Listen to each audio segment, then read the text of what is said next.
Robin here, and so here we are now. It's July of 1985. The song is called "Some Have Been Called to Cry," and I don't know specifically the day that the moment occurred, but I think this might have been right after. And basically, as I looked, I never understood this at the time, but when I look back many years later, like actually one person that had said to me at the very end, and an elder that had been counseling me, he said, "You know, Robin, it's going to be many years before you really fully understand what it is you've been set free from." And I've pondered on that one, well, for 30 years, I guess, or more. The reality was that the marriage actually ended like within a week or two of when I wrote this song, although we remained together. But it was a moment that occurred, and it actually happened. She was going on out the door to a temporary job that she had, and I knew in my heart of hearts that something really significant was about to happen. I could just sense something, and I literally stopped her in the hallway. I put one hand on her left arm and one hand on her right arm, and on the shoulders. I looked her straight in the eyes and I said, "I feel very uncomfortable with what's going on here. I feel very bad about what's going on." And I just had this really, I didn't say that to her, but I said, "I just really feel, something really bad is about to happen." And I remember looking straight in her eyes, and I saw this incredible look I'd never seen before, of just this look of absolute determination. That's all I can say to describe it. And she laughed at me and said, "Oh, don't worry about it. Nothing will happen. Nothing's going on," or whatever to that effect. And I believe now, I look back on it, that was the moment, the decision. She had made her decision right there and then, or before then, and then that was the moment. It was sort of there. And she went out and did her whatever she did, and didn't get home till around midnight that night, and of course wasn't telling me what was going on at that moment. But literally the next day, I went to work, came home at the end of the day, and there she was, meeting me at the door. I was riding a motorbike at the time. I still had my helmet in my hand, my riding coat on. She said, "Don't even bother taking it off. Come here, I want to tell you something." And we went into the living room, and she said, she said, "Don't even take the coat off." And she said, "Sit down." I sat down on the couch. She stood in front of me, and what she said to me was, I won't tell you what she said exactly, but it was an incredible lie. It was just, and it was very quick and short.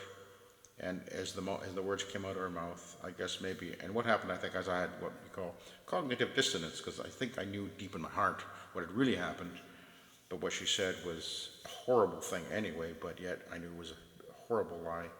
And my reaction was just incredible. Incredible groan came from within me. I don't even know where it came from. It just came from like within the pit of my stomach. It came out of me, and I fell forward onto the floor on my knees, and just incredible. And she just looked at me and just said, "Oh, I'm going to go stay with Mom and Dad for a while." Turned and walked out. The kids weren't there. She'd already left them at her parents'. And but the actual moment that the marriage ended was actually the night before. But as I look back on it, I realize that now. I didn't understand that for many years, actually, and we actually remained together because I was so confused and messed up, and it just really affected everything that I did, and I was, it was a terrible scenario. But I remained determined that I was going to save this.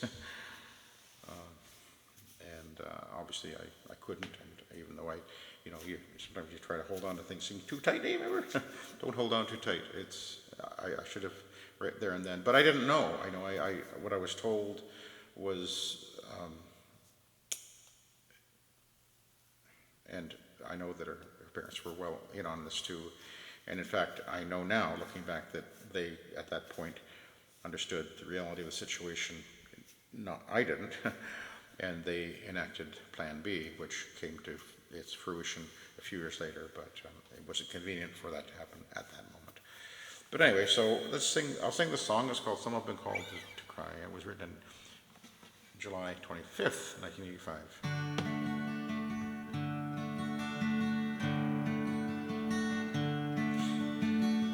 Some have been called to share in others' burdens.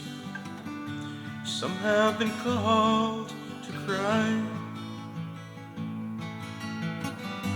Consider now where your heart lies. Some have been called to cry. God searches deep, sees what is missing. He builds it up inside. His tender touch reaches down deep, even to where we cry. Few hearts are free of a heavy burden. Most hearts have felt some kind of pain. God understands every kind of hurting. Some have been called to cry. God teaches lessons to those who are worthy. He tests the inner man inside. His warmth and love is given surely. Some have been called to cry. Few hearts are free of a heavy burden. Most hearts have felt some kind of pain.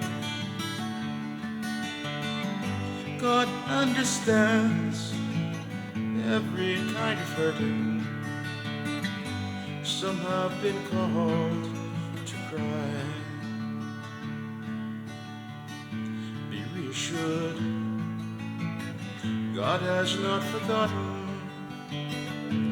He knows what's in our hearts.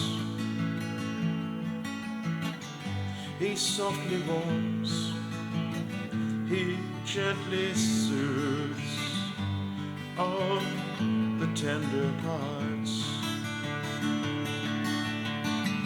Few hearts are free of a heavy burden. Most hearts have felt some kind of pain. God understands every kind of hurting. Some have been called to cry. God understands every kind of hurting. Some have been